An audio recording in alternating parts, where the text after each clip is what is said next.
Bonsoir à tous. Un drame évité de justesse dans le Jura. Mercredi soir, une jeune femme a été violemment percutée par une voiture alors qu'elle traversait sur un passage piéton à Montmoreau. Malgré la violence du choc qui a terrifié les nombreux témoins sur place, ces jours ne sont pas en danger.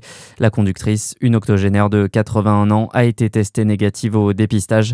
La victime, quant à elle, reste hospitalisée pour de graves contusions. Il a tenu sa promesse. Édouard Geffray est revenu au collège Champollion à Dijon. Le ministre de l'Éducation a de nouveau foulé le quartier des Grésilles 2 mois après l'incendie criminel lié au narcotrafic. Il a pu échanger avec le personnel et les élèves qui ont repris les cours dans un contexte particulier début janvier. Un déplacement qui intervient dans un contexte marqué par l'agression d'une enseignante dans le Var mardi dernier. Édouard Geffray a par ailleurs annoncé qu'il reviendrait une troisième fois en avril et potentiellement avant la fin de l'année scolaire.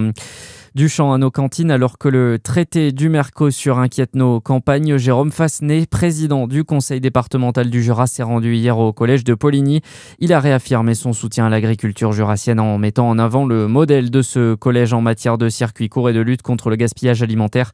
Jérôme Fassenet était au micro de Charlie Chevasson. On l'écoute. Sur le collège de Poligny, c'est un des collèges qui est les mieux placés puisque aujourd'hui, quasiment 70% de l'alimentation est bio ou locale. Donc c'est un travail de très longue haleine depuis de très nombreuses années. Un appel complet est lancé puisque si on veut manger jurassien ou local, il faut absolument qu'on arrive à établir des contrats pour que les producteurs puissent s'y retrouver avec, si vous voulez, donc une durée, un prix et des quantités. Et c'est uniquement en faisant ça que nous arriverons à faire en sorte que les producteurs soient rassurés et puissent produire les produits dont on a besoin. Et à noter que le Jura compte 27 collèges publics. L'objectif du département est d'y atteindre 50% de produits durables d'ici 2028. Dans l'actu également, la fin des premières discussions entre l'Iran et les États-Unis sur le programme nucléaire iranien.